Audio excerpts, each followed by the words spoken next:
This is the 40 Days for Life podcast with your host, Sean Carney.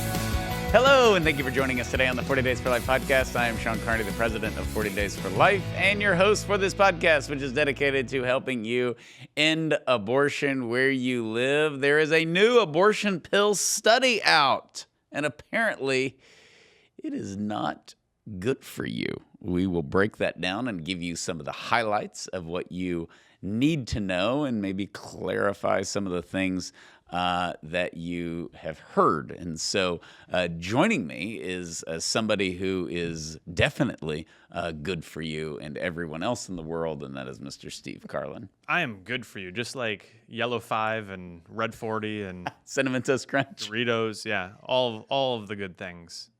We also have another good thing. Ramona Trevino is here. Welcome. I like that. We apologize. You get better intros than Heather. I don't know Much why. better. Yeah, being mean to Heather gives me a lot of joy in life, and so I can't be mean to you. Yeah, that's nice. Plus, you brought tamales one time, so I'm never being mean to you. When did that happen? I've been promised tamales for like 2 years. You weren't here for that? I haven't brought them yet. Yeah, you did. No, We had tamales in this they kitchen. weren't mine. Oh, it was a tamale, not the tamale. You cheated on me. Yeah, we did. They were amazing. I don't know if I've ever had a tamale that I didn't like. So the worst tamales in the world, my plate was still empty. I'm truly offended right now. You Yeah. had someone else's tamale. You're offended? You've been promising us Yeah. tamales for 2 years. Yeah, we're offended. Yeah. Heather brought cookies Are yesterday. you? Do you do pork or chicken? Chicken. Oh, you're like healthy tamale lady. Yeah, Okay. they're good. Are they spicy? Mm-hmm. Do you make your own salsa? Yes. Are you? And this is like a mystery. You keep saying you're going to bring all this I stuff. know. I don't know. I guess you'd have to make it and then just drive down. Yes. But I'm thinking about bringing them soon. But I don't want to say it. I don't want to say it because I keep disappointing Steve. So It's- I'm just yeah, she does. hoping I'll just do it and surprise everyone. Well, remember he's a northerner, so it's kind of delicate. So make salsa like for Sean, and then Okay. make salsa. No. for Steve. I don't need any gringo salsa. I can take it. Okay. I'm ready. You can't take it. Don't. This beard is I'm giving prepared. you like new confidence man. that yeah. I don't know. No, I'm. Remember, I almost killed you with the beef jerky on the side of the road that one time. I've been to Texas like 200 times since then. That's true. That was your first like. my salsa doesn't kill anyone. I got It's the just, the adds habanero some- beef jerky from Bucky's nearly killed Steve, and Yeah, no. I started to feel guilty, and then I saw that he was breathing again. It's true. It's true.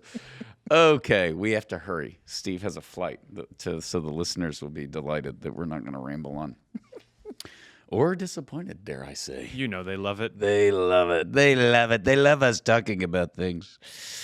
Okay, this is awesome. So research from the Ethics and Public Policy Center, who we love, they're fantastic, shows that nearly 11% of women experience a serious adverse health event after using the abortion pill. So we know there have been complications, 40 Days for Life, and we covered this previously in a legal podcast. We wrote a letter to the FDA. We wrote a letter to the government asking them, the FDA, to remove abortion pills completely, referencing great legal work by one of our attorneys, Dr. Donato Barrio, who is also a doctor and a lawyer. Anyways, and basically the way that this was tested, it's always been dangerous. It's kind of been tolerated, right? And then with the overturning of Roe, Biden just deregulated the whole thing and started passing these things out like Skittles. So the dangerous reports, or as they put, adverse health event after using the abortion pill skyrocketed because more women started taking it. And it was just promoted as like, it's no big deal. It's like taking a Tylenol. And that's kind of how we got here, because all of a sudden the pro-lifers are talking about how dangerous the abortion pill is. That's why, is because it's being used, more widespread. And we've always said how dangerous it is and talked about it. But this is yet another report.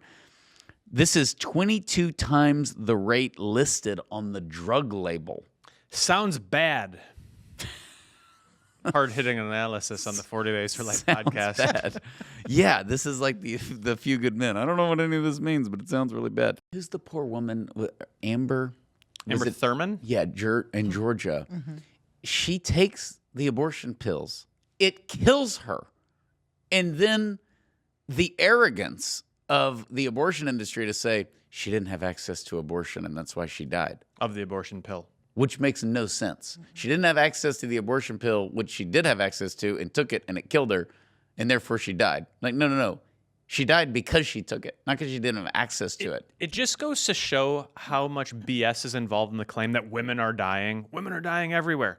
If there was even one woman who had died, wouldn't they highlight her as the face, the poster child of all of the women who are dying from lack of access to abortion? They would have had the funeral at the DNC. I mean, it would just be like, you can forget like all these other sort of, we're going to prop up somebody who died to get our cause out there. It could be George Floyd. It could be a number of things where they're like, everybody in the world's going to the funeral, even though they never met the guy.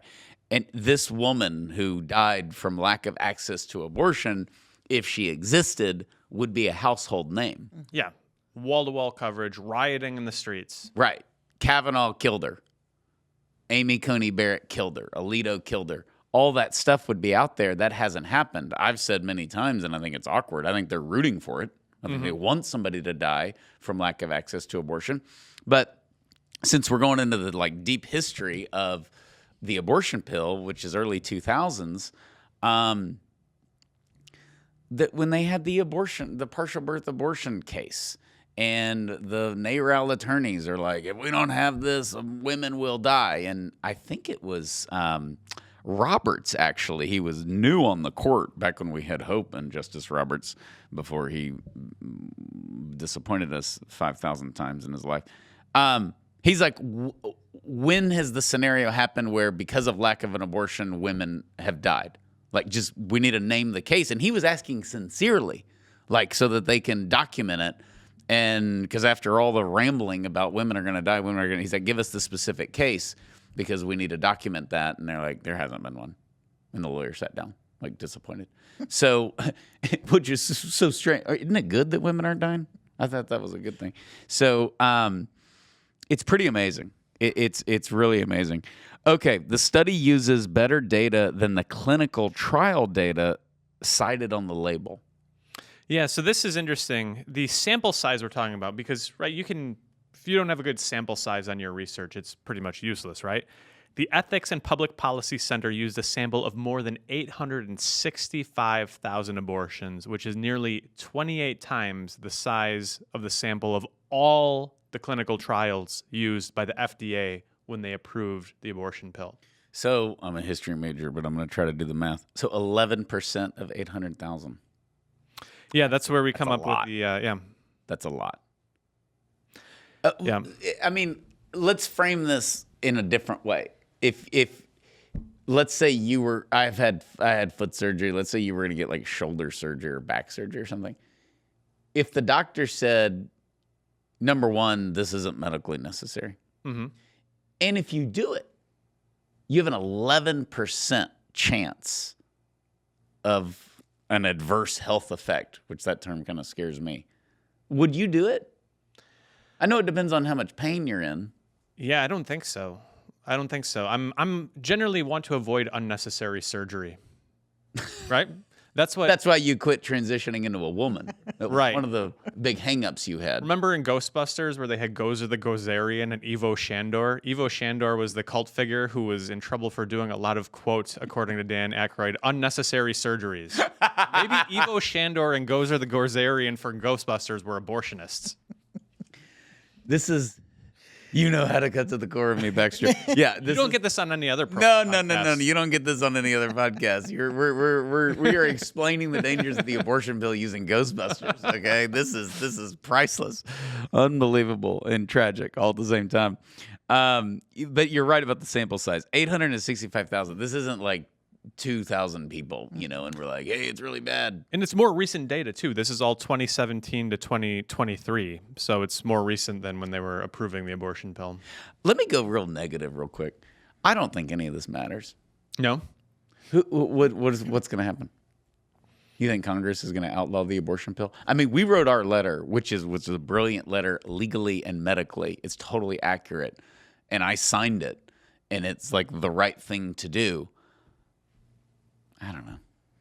Is Pam Bondi going to investigate the abortion pill? I just don't have a lot of hope in D.C. when it comes to this. Well, and maybe that's like really loss of hope or dark. I'm usually very optimistic, as y'all know. But like, I think that the claim by many pro-lifers that the overturning of Roe, which I see as the greatest day in history, propelling the abortion pill to become a Skittle, I don't know how you unring that bell. I mean, unless whatever. And Speaker Johnson's amazing. I've met him. I've talked to him. He's a huge pro-lifer. He's a great guy. Like, all those people are great. I don't know how you undo all of this. Let's say that you're right, Sean. Okay. This is the podcast dedicated to helping you end abortion where you live. This is great information on the sidewalk to have. It's wonderful information. I'm not saying we shouldn't be doing this podcast. You just talked about Ghostbusters, and I'm all about that. But I'm saying, if you're listening to it, you're going, we got to outlaw these abortion bills. And we're doing as much as we can do as an organization to do that. If somebody asks me, it's like watching the Aggie football. Like, are we winning this game? My son will ask me, and I'll be like, no. You give up hope so early. It's the second quarter. I'm like, I speak the language. I've watched them before. They're not winning the game. And that I do feel that about this. So I want to be proven wrong, Ramona. Do you think they're going to outlaw abortion pills? That's a good question. And I actually am kind of leaning towards your sentiments here on, will DC do it? Do we need to depend on them to do it? The sad thing is, I think I'm leaning more towards it's just going to be a shift within the culture itself, because as more women sadly have these types of abortions, more women are more traumatized by these abortions. And I think my hope is in the exposure, the one-on-one exposure, like, social media and people talking about it and women talking about it and opening up about their trauma and their experiences. And hopefully that will be enough to see a reduction in medication abortions. The word of mouth is the worst. Unlike a surgical abortion, a lot of women had surgical abortions, and surgical abortion is dangerous, but it's not as dangerous as the abortion pill, just statistically. But a lot of women haven't, and they're like, it wasn't a big deal. The doctor was kind of nice, whatever. And they move on with their lives. We can't be like, you went through the worst thing in your life, and they did because their child was killed. But the actual procedure they don't view as like this horrific experience. Everybody who takes the abortion pill says it's awful. So I do think that the word of mouth is bad. And that's why I think we've seen the number peak, which we've talked about before on the podcast, of like the abortion pill is the greatest thing ever and it's no big deal. That high is over. And so it is starting to trend downward. But as far as we're going to continue to go through this list, and there'll be more studies, and that 11% will go to 15, and then it'll go to 20, because the more women that take this, the longer it's out and available, the more complications there will be. I just don't know if that's going to be enough to... Well, let's talk about it in a couple of different terms. Outlaw it. Outlawing this is a non-binary issue, Sean. It may not just be outlawed or legal. It could be a matter of rolling back some of these liberalizations where Biden deregulated it, Obama deregulated it. We'll talk more about that as we get deeper into the podcast. But maybe it prevents the further deregulation, or at least it prevents further deregulation, or maybe it goes so far as to like restore some of the former regulations. But things change unexpectedly, and it's possible. I mean, I don't think 10 years ago overturning Roe v. Wade was like, maybe in our lifetime, maybe we'll see Roe v. Wade overturned. We just don't know how things will change, and it could be that we see more and more believing Gen Z and millennials, and there's a lot of things that are trending the right way in the culture. I think that if you just look at where we are right now, yeah, it would seem like a pipe dream, a fever dream to suggest that we will get rid of the abortion pill. But things change. I never thought I'd be the optimist on this podcast. Well, I guess an analogy as Forrest Gump said, Mom always had a way of explaining things the way I could understand. We never thought steroids would get out of baseball. And, of course, I believe we should have steroids in baseball. Yes. I like home runs. I don't care about Jose Canseco's body when he's 72. It's no concern to me at all. I love seeing home runs, and I love, that summer with Sammy Sosa and Mark McGwire was awesome. And everybody's like, yeah, but they were juicing. Okay, that doesn't impact me at all. I've never understood that. This is also the position of my doctor. God bless him. I'm going to become his patient. So, Doc, I started juicing. Good for you, Sean. Oh, my word. Gosh. Okay. So we did the sample size. Okay, so what type of complications do we see following the use of the abortion pill? So serious adverse events as defined by the FDA. So this is severe or life-threatening, according to the National Institutes of Health criteria. So, in other words, this is not just a pro-life guy who decided to do a study with the Ethics and Public Policy Center decided, I don't know, that looks severe to me. Do you think that's severe? Yeah, that's severe. Put it down to severe. No, there's definitive criteria. So 824 cases of sepsis. Yeah. Which is what killed Amber. Yes, and this is actually a woman died of sepsis during the clinical trial in Canada for the abortion pill, which is why abortion pills came to Canada so much later than they did to the United States. Really? Mm-hmm. I did not know that. What year was that-ish? I don't remember. I want to say the early... After 2000? I believe so, but I don't think far after. I don't remember for sure the date. I just know that it happened. And for the listener, we got it in 03, right? 2000. 2000, sorry. Holly Patterson died in 03. Mm-hmm. She was the first one to die from the abortion pill from San Francisco. Her dad, bless him, started kind of a campaign to investigate the abortion pills. He didn't know their daughter took it. It killed her. I always wonder too, is that reported? Mm. Are you worried about that? Mm-hmm. Like, couldn't there be 10 women a week that die, and they're just like, oh, she had diabetes or whatever. Mm-hmm. Well, remember, if you have complications and you go to the emergency room, they tell you, just say you're having a miscarriage. That's true. These people are lunatics. And not just death. I mean, obviously there's all kinds of serious things, but I guess it would have been 2 falls ago. I was in Virginia, and we were doing a kickoff, and there was actually a gentleman there who's, I think it was his son-in-law is an emergency room physician, and he had received a call while I was there that they just had to do a total hysterectomy on a 15-year-old girl. She was having complications from her medication abortion. So there's deaths and there's all these serious complications, but we're also not even considering how many of these young women are just becoming, sterilized for the rest of their lives because they're having all their reproductive organs removed as a result. The ER rate, which I'm sure the listeners are interested in because that's been talked about, it's 5%. And they screened for things that weren't related, so this didn't become a COVID, like he was in a motorcycle accident, but he had COVID, so he died of COVID. They screened things that were unrelated to pregnancy and to abortion. They screened things that were unrelated to the termination of pregnancy through the abortion pill, screened out of this. So it's not like, okay, I got strep and I didn't have insurance, so I went and visited the emergency room. They filtered all of that out. So these are truly related to the abortions themselves. So you're saying, to put that in English, that 5% is the actual number? Yeah. Of the abortion pill. So the ER rate is 5%. Yeah, more than 40,000 documented visits to the ER. I think the 5% ER rate makes people go, it's no big deal. Really? Yeah. I mean, well, let's go back to our amazing analogy. If you're having some real pain or worry or stress or whatever, and you can fix it through taking pills, and the doctor says, Steve, there's a 5% chance you take this pill, you're going to go to the ER, I would be like, that's fine. Okay. I would blow that off. What do you think?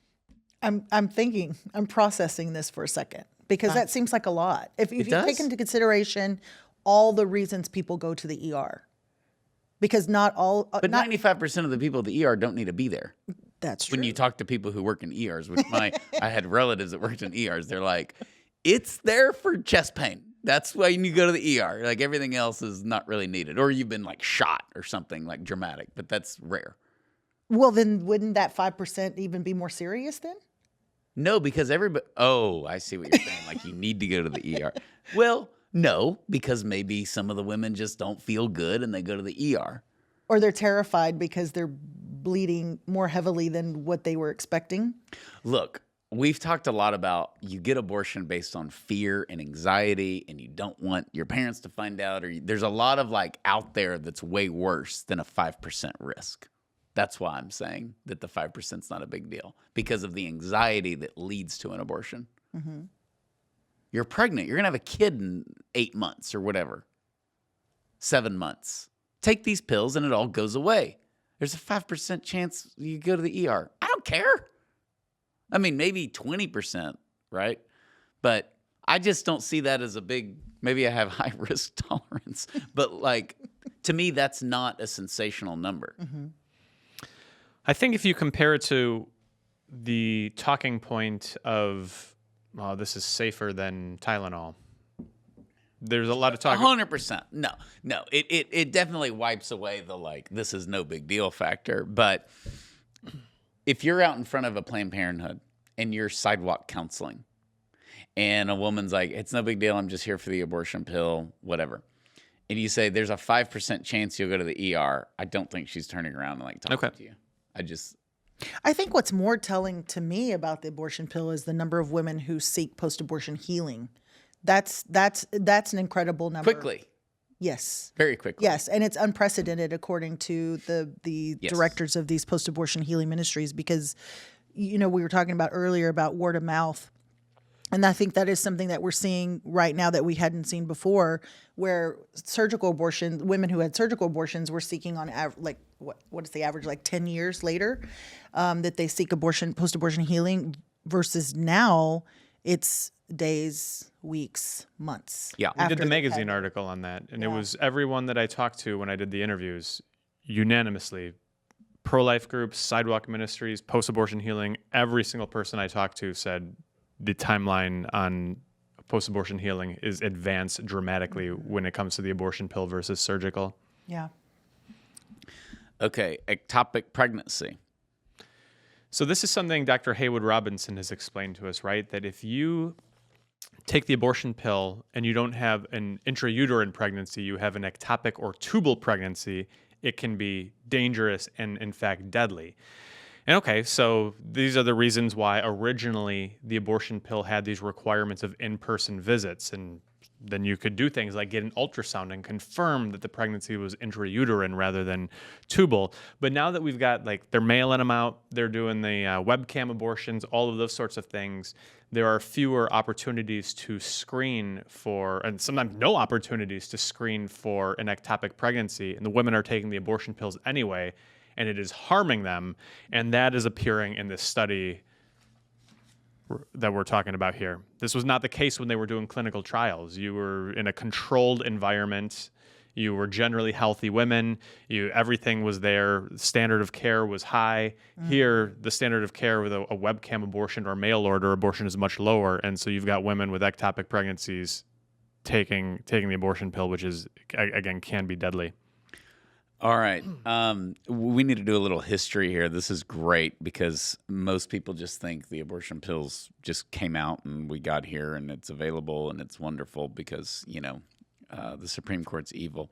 But when we say deregulated the abortion pill, here's the history of that. Okay. The abortion pill was approved by the Clinton administration in 2000. And at the time, getting the abortion pill required 3 in-person medical visits. That's unbelievable. Unbelievable. That's not a long time ago. No. And that blows my mind. When you were a manager at Planned Parenthood, obviously they came in for it. It was a visit. So if I had tapped you on the shoulder and I said, hey, I'm from the future, I'm a pro-life activist, eventually there'll be no requirement. They'll be able to order this through the mail. Would you have been like, that's not true? I wouldn't have believed it, because when I was there, I guess I would say I was unfamiliar with medication abortion. I thought all abortions were just surgical when I Wow. started working in 2008. Wow. So the only reason I knew that there was medication abortion is because we referred women, obviously we're a referral facility. So we referred women for the medication abortion, but it was that was the exception, not the rule. The majority were surgical. And that was even with the gestation limit. I think we were at 12 weeks. So Planned Parenthood only did surgical abortions up to 12, I think maybe 14 weeks. And then, so the medication abortion was rare. And I think if I can think back 14 years ago, maybe I saw maybe 2 or 3 women who were coming in for a post-abortion follow-up who had had medication abortion. So the majority were all surgical. It took a long time for it to catch up. Yeah, I was gonna because say if you look it at had the to. graph, what percentage is it? The line graph. It starts out in 2000. It's just a few, and it's low, and then suddenly it spikes up as we hit the second part of the last decade, late Obama. Yeah, so when I was administration. going into my final year in 2011, that's when we were first being introduced to starting the telemed abortions. So if I had stayed there, I would have then become a abortion facility in doing telemed medication abortions. And thank God I left, because that would have been the next thing. I didn't see it as something that would last. As a young, early, know-nothing pro-life leader, 2005, 6, 7, 8, I never would have said that this is the future. I did in 2013 and 14. I started to see that the abortion pill is a thing and it's going to be the future of abortion. But we're never getting rid of abortion. Surgical abortion, Roe v. Wade being overturned, was nowhere on my radar during the Obama years for sure. So I didn't see it coming. But what I did, and I'll be honest, so we ran an ad against Planned Parenthood locally that abortion kills, and we used Holly Patterson as the example of dying from an abortion. It was an abortion pill, and we said that in the ad. Planned Parenthood actually tried to sue us over this, but we sent a letter, and we were like, do it. Then we can investigate the truth of this, But so they don't do that. They threaten to sue, but hardly ever sue. And but I remember thinking in the back of my mind, this is a rare thing. The abortion pill's not widespread. She was one of the early ones to take it. It was 2003, and this isn't going to become a thing. And which I was just naive, and you can't read the future. But by the time mid Obama years, 2012, 2013, did you see it as this is going to be the future? I think I did, and I think a lot of that has to do with Sue Thayer, who really blew the whistle on the webcam abortions. And that's when, you might remember 10 years ago, 12 years ago, I was kind of just raising the panic alarm of they are looking to become, I use the phrase, the Amazon of abortions. Yeah, And that's what they're doing right now. You said that, so. Yeah. And I remember thinking, I think you're right. Steve is right, and I hope you're not. Yeah. But unfortunately, you were. So Obama dropped it to one medical visit in 2016. And no follow-up required. That's insane. So then I'm starting to believe that the Biden presidency wasn't good for our country. In 2023, Biden eliminated the need for any in-person visits. Of course, he didn't realize he was doing it. Yeah, in his defense, he wasn't actually running the country. He wasn't. He was not. Gosh. Jill Biden. The worst person in the world. Wife ever, worst person ever. Terrible. I don't know. Why did he marry her? He could have had a lot of better women than her. Don't forget, though, she's Dr. Jill Biden. Yeah, she's a doctor of evil. That I can tell you. Dr. Evil. Okay. Obama increased. Okay, so the abortion pill was approved for use up to 7 weeks of gestation. Obama increased that to 10 in 2016. And bear in mind, we've gotten reports of this being used into the second trimester and calls for it to be used into the third trimester. Obama was awful. on many fronts. But here's the problem with this. They're so full of crap when it comes to these women health and all this. Planned Parenthood puts so much money into Democrats and so much into Obama. And that's where all this comes from. Because it's like, Obama doesn't care about this stuff. Like, why would he do that? I mean, especially as a dude, you're like, don't they kind of need to have a medical visit? Like, you'd be nervous. It's just the money. Planned Parenthood makes a fortune on this stuff. So the more it gets deregulated, the more money they make. And not to go back to the, the old cliche of like abortion's about money, but like it really is. And this has consequences. Like they're deregulating it. 40,000 ER visits, sepsis, tens of thousands of women who needed a surgical abortion because the chemical abortion did not complete as it ought to have. That seems like a good use of a follow-up visit. The number of deaths were not counted in this study because deaths are not like a billable insurance event. And it's like the men getting like a colonoscopy and they're like, you need to do it at 45, but definitely by 50. Well, do I need to do it at 40? No, that's not really needed. And then a bunch of 42-year-old dudes, die of colon cancer and they're like, oh gosh, we were wrong. But that didn't happen. They did push it back. It actually used to be 40 and then they pushed it to 45 and now it's 50. And no men died. It wasn't like this huge tragic. You didn't have the stat sheet like we have on the abortion pill. Yet, it's the opposite with this. They deregulate it, more women go to the ER. They deregulate it, more women die. They deregulate it like, that's why going back to Amber. It's almost like they hate women. They hate women. They love money, but it's the evil part, which is they have propped abortion up as this sacrament golden calf. And that is, once you worship something, you just don't care how many people die as a result. It's like, yeah, but it's abortion. Yeah, but good it's enough abortion. For me. And gosh, and this is also, by the way, we haven't mentioned this, but RFK now investigating the abortion pill is so good. And of course, he's coming at it from a health standpoint. He's also coming at it from the environmental standpoint, which I don't know what the left's going to do with that, besides just call him a nut. But it's like, well, he cares about the environment, and you can do no wrong once you care about the environment. Ramona Steve doesn't care about the environment. He's very pro pollution. That's very awkward. Recycling's for Democrats. That's right. We throw our trash in the trash. This is America. So, okay. In 2016, Obama dropped the requirements to report adverse events. Yeah, there's no complications because we didn't report them. We don't report car I can't vote because I'm not registered to vote. Does that sound fair to you? Gosh. In 2023, Biden eliminated the requirement that abortion drugs needed to be dispensed in an office, paving the way for pharmacy and mail order abortions. So this is one of the reasons why we see the 11% complication rate. All of these deregulations were not in place when the FDA went through the clinical trials. That's crazy. That's totally crazy. And you know what's dangerous, Steve, is abortion pill reversal. They need to outlaw that. That's a fascinating thing here, right? Yeah. Because the Washington Post did a fact check of this study, and they concluded that it was a sketchy study because in some cases, here's the thing I think that really came down to, a lot of the complications, these adverse events that we've been talking about, are related to hemorrhaging, bleeding. And the Washington Post said, well, it's possible that these women weren't really hemorrhaging.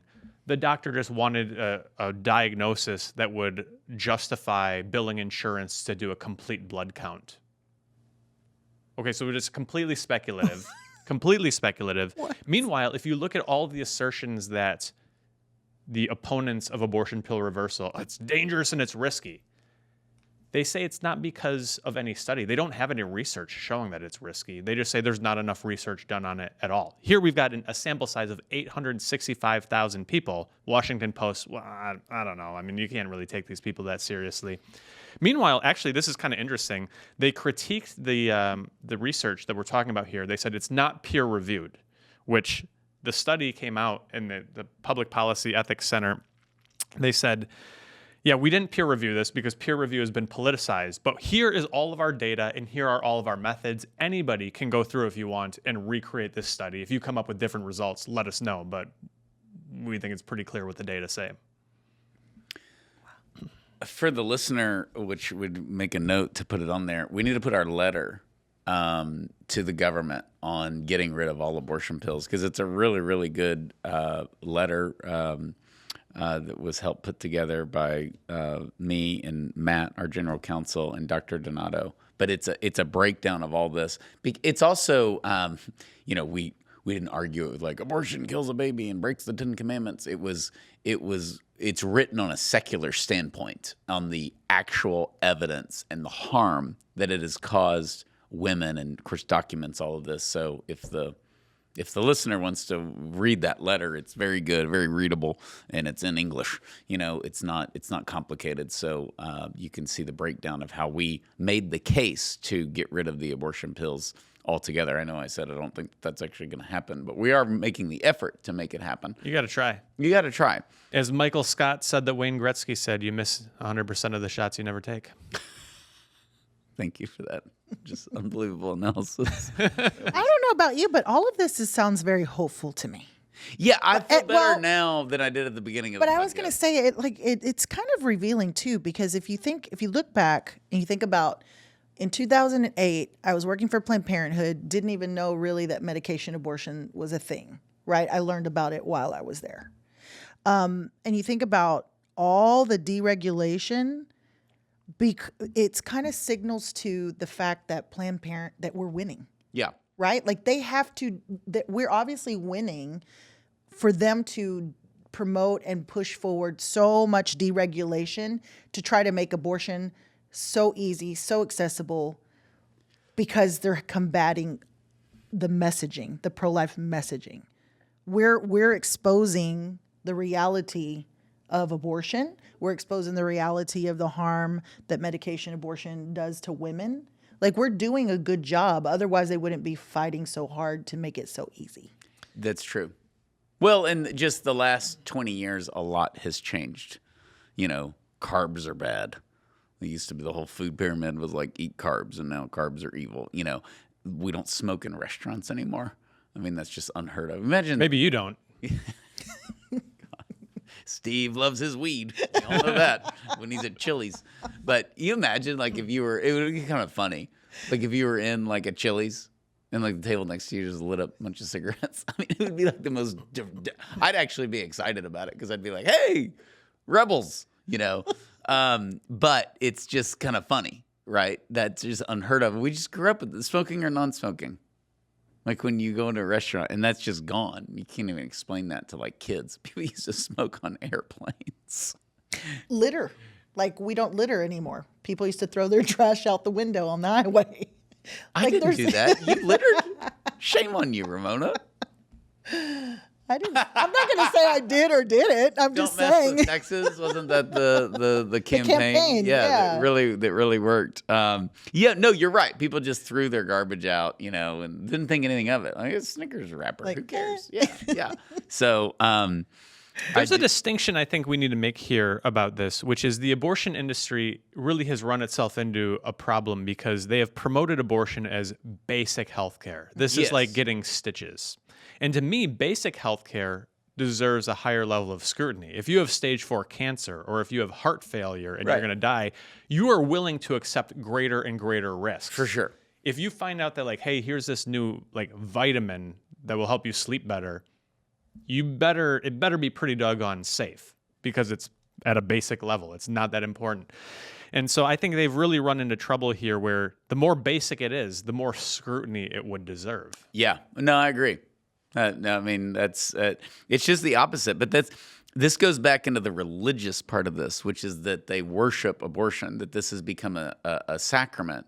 And I just think that the overturning of Roe and the big knee-jerk reaction and the everything Kamala Harris did to run on abortion, they had abortion as this golden calf. And you can't argue with it. We need it. We can't regulate it at all. It's healthcare. Women are dying. And I would say that there's a big segment of the population that is still like leading that, but I think some of the followers have gone away. It really confirms that this is a spiritual battle. And I think sometimes when we say this is a spiritual battle, that can become cliche or sound like it's a throwaway remark. Or we say things like this is religion or abortion is the sacrament of the progressive left. All of those things can sort of sound like they're just like clever talking points. It's good rhetoric. But I think it's true because I can understand, like on a natural level, I can understand the temptation to have an abortion. You're 15 years old, your parents are going to freak out. I can understand that being a temptation. What I can't understand is this fanatical devotion to abortion and to expand it at all costs. To me, that has to transcend into the realm of spiritual. Me too. And this is also more proof you cannot believe in God, but I don't know how you don't believe in the devil. What's underlying this is convincing a woman who it's in their nature to nurture and care for children to take a pill to kill her own baby. Mm-hmm. So, and that process is dangerous, and the will to push that as a good and as a freedom can only be explained by explaining evil. I kind of wonder if that plays in a little bit. We didn't talk about this in the research that I did for the magazine article and what Ramona was talking about, the post-abortion healing is moved up. The surgery is ultimately sort of a passive thing. You lay on the table and it is done to you. And there are traumas that are involved in that. You're self-administering an abortion pill, and that is kind of carries with it its own spiritual harms and dangers, I would suspect. Well, we've talked about that a lot, though, and they all say the same thing, which is it was a baby. Mm-hmm. And more often than not, they're passing it in their own toilet. And then we've gotten a lot of reports of women that are like, I can't go back in my bathroom. Yeah. Yep. So, or that happens at a movie theater or somewhere else and they can't go back to whatever the location is, understandably so. It's very private and they see it. Because that's a really good point. If the surgical abortion, you could close your eyes. You can look at the ceiling, Maybe whatever. they put you under for it. Yeah, in some cases, but women struggle with going to doctor's offices after that, or going to emergency rooms or whatever, right? Yeah. But this is more personal. This is more traumatic. And it's not that you may see the baby pass; it's that you have to know that the process is done. Well, they tell you don't. They tell you don't. They tell you don't look. Who does that? Exactly. That's like don't look down. I mean, when you that's like driving down the highway, seeing an accident, and you look. But if you're wanting the pain to go away of just this process of taking the pills and the aches and all that, you want to know that the end is there. And it's like, okay, that was it. There's the remains. I think I've passed it, and all of that. So you're going to look. That's just the other thing, too. Well, they're telling you not to look. And not to be, like, graphic or anything, but even women, when they're just having a heavy menstruation, sure, you're going to look to see what's going on. Right. Like, what's going on? Should I be concerned? Right. Like, do I need to call my doctor? Like, something's not right, because you have to see. Right. So it's the same thing, like, it's the same concept of how it's happening to us. You're alone. You're going through this in your restroom or bedroom or wherever it's happening. You're going to want to see what the heck's going on, especially when they describe it as just a heavy menstrual period. Well, that's subjective too, because it depends on what's a heavy, menstrual period for every woman. Like, that may vary. There's real contradiction there too, because if you look at the fine print, or like we talked about, the abortion industry has these videos where there's like how to take the abortion pill. And it'll say things like, call the doctor if you experience a blood clot larger than the size of a golf ball. By the way, don't look to see if it's larger than a golf ball. But if it is, it's really bad. And going back to Clinton in 2003, in-person medical visits to don't look.